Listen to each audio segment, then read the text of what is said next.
Hey there guys, welcome back to another video here at Top Tier Garage. Today I'll be showing you the steps that you need to take in order to turn these rusty, beat up four-wheeler racks into something that looks good and is durable. This is something you can DIY at your own house with a few basic tools and solutions in order to take the paint off and recoat it.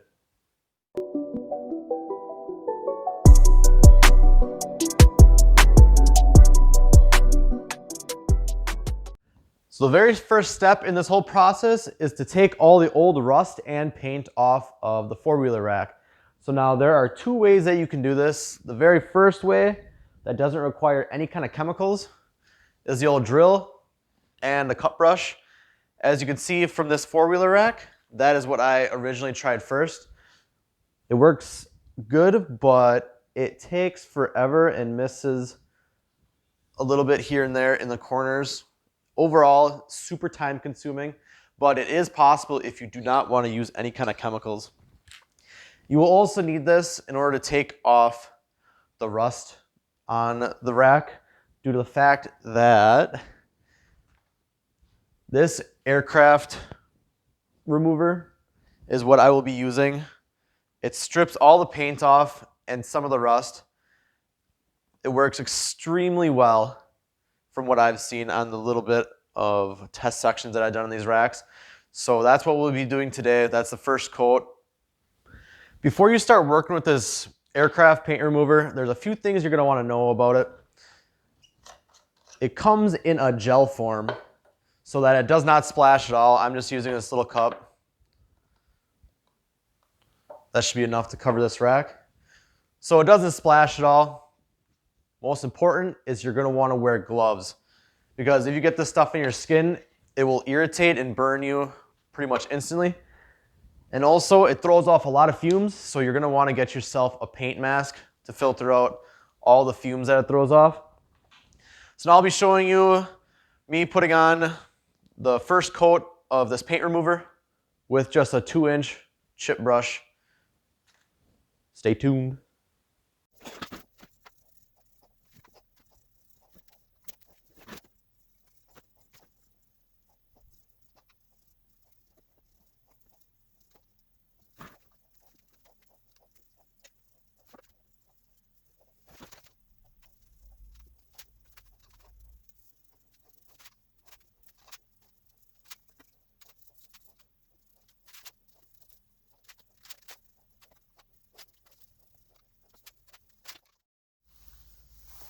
So after 15 minutes, the paint should look super bubbled and rippled like this.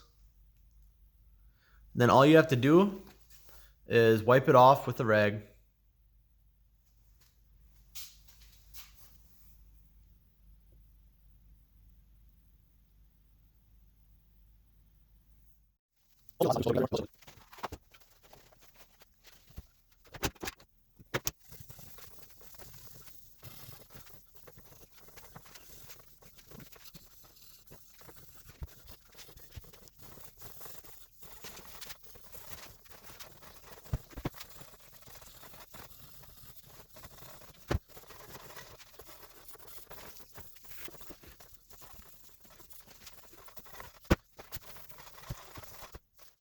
So that once that's all off, also it was better to use steel wool instead of just wiping it off with the rag. But as you can see, did an amazing job getting majority of the paint off. On the bottom side, it must not have covered that great because there's still a decent amount of paint buildup. But nothing, I'm gonna try and wire wheel the top and get all the rust off, the surface rust. And then I'm probably gonna do a second coat of that paint remover in order to get this thing to completely bare metal.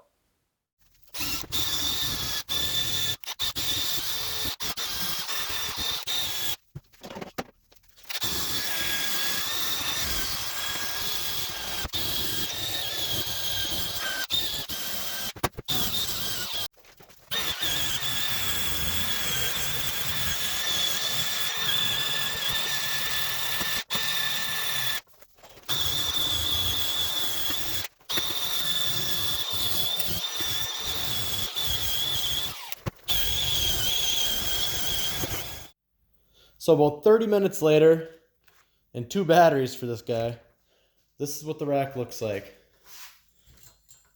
Beautiful. All 100% down to bare metal. I mean, there are a few spots where there is a little bit of work that needs to be touched up, but it does not need to be 100% perfect. It just needs to be majority taken off, and this is by far good enough. So now I'm going to go do the other rack, and then I'll show you the painting process. So when you're done sanding, it should look something like this.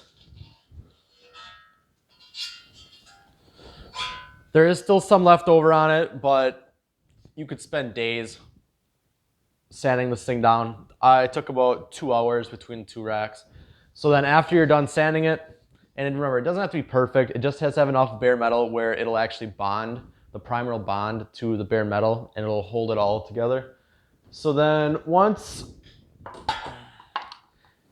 you get that all done, you're gonna wanna get some acetone, put some on a rag.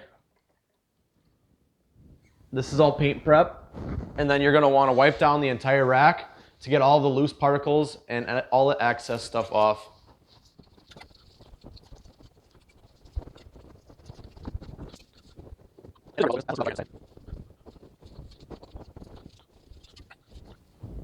All right, so now that's done. Once you let this dry, it'll dry in about 10, 15 seconds. And then you can actually run your finger against it. It'll actually squeak against it because it's so clean. And now we're gonna move on to the primer stage of this.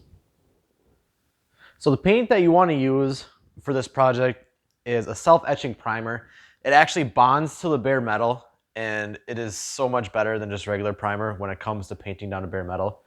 So between the two racks, I went through about 3 cans of the self-etching primer. I think it was a total of about $6 a can, possibly. So only 18 bucks. And I didn't want to bore you guys with the whole painting process because everyone knows how to spray paint. But this is how it should look when it's done. A nice matte color. And it turned out amazing. I did 2 coats on each side. So now the next step is to apply your bed liner. I am using Herculiner. I picked this up from Menards. It was 20 bucks for the quart. And this should be more than enough for your 2 racks and your front brush guard if you decide to do it. I chose this one because it's easily brushed on and it's super user friendly. The other brands that you could use, I know there's Raptor liner out there, but just try and stay away from the Rust-Oleum aerosol bed liner because I always feel like it's super matte and it'll chip off super easy. So in order to apply this bed liner, you're going to want to pick up a pack of foam brushes. Multiple sizes that come, you just get them at Walmart. They're like 2 bucks. And what you're going to do is you're going to want to open up the Herculiner, mix it up real nice, and then evenly coat each side twice. Your best bet is to start on the back first. You do your 2 coats because sometimes if it gets a little runny, it'll drip to the other side. And if you start on the other side, it'll actually drip to the top side, which you can see it better. But if you're careful, you shouldn't really have to worry about that, but if you're in a hurry. So now this is the longest part of the process. In between each coat, you're gonna probably wanna wait about 2 hours. So that'll probably be 2 hours on this side, and then another 2 for the second coat, flip it over. So it's 4 hours total for just this one rack. You can do all of the racks at the same time if you have a big enough working area. So now let's get to coating it with bed liner.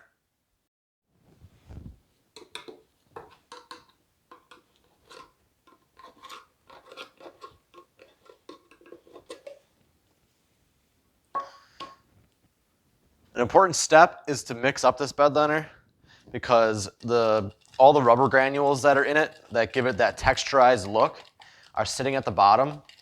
So every few minutes you're going to want to stir it up. I don't know if you can tell or not, but it's more gritty.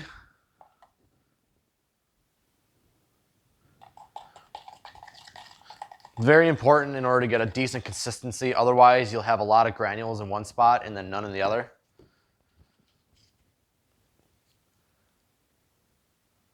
This is a very slow drying bed liner, so no need to rush. It does throw off a little bit of fumes, but nothing major. And now let's get started on the back side of it.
All right, so there she is. She's all done. First coat done.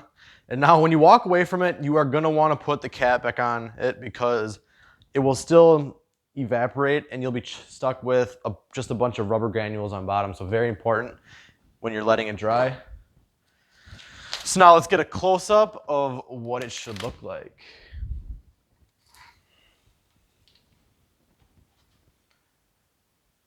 You can still see a little bit of the primer through.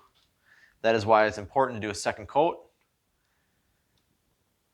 Even granules all the way around, or for the most part. That's just all in a... And now we wait about 2 hours and we'll come back again. So once you wait your 2 hours, when you come back, I personally had a few things come up yesterday, so it's been about 12 hours. So this is obviously dry to the touch.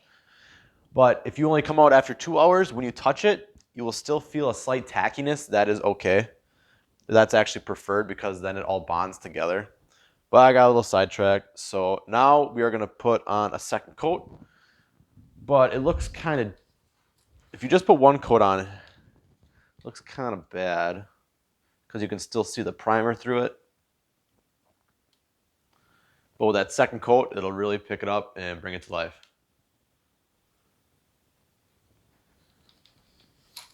All right, time for the second coat.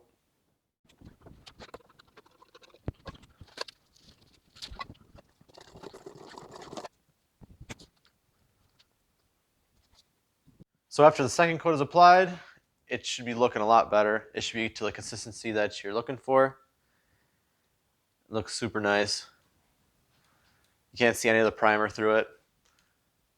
So now the reason that you want to do the backside first is because when you flip it over, still a little tacky, you'll get these runs along the... So now if you did the top side and then did the back side last, you'll have all these runs to the front. And if the runs are to the back side, it's really not that big of a deal. So now it's time to apply 2 more coats to this side and then we're done.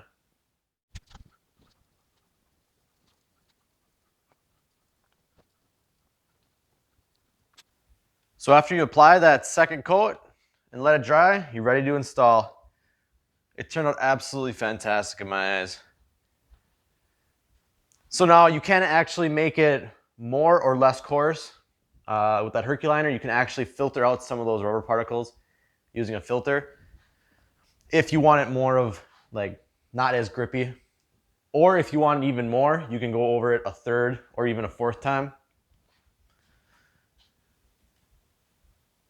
But it turned out absolutely fantastic, and I think it looks so much better than those rusted old racks. And the four-wheeler restoration is done.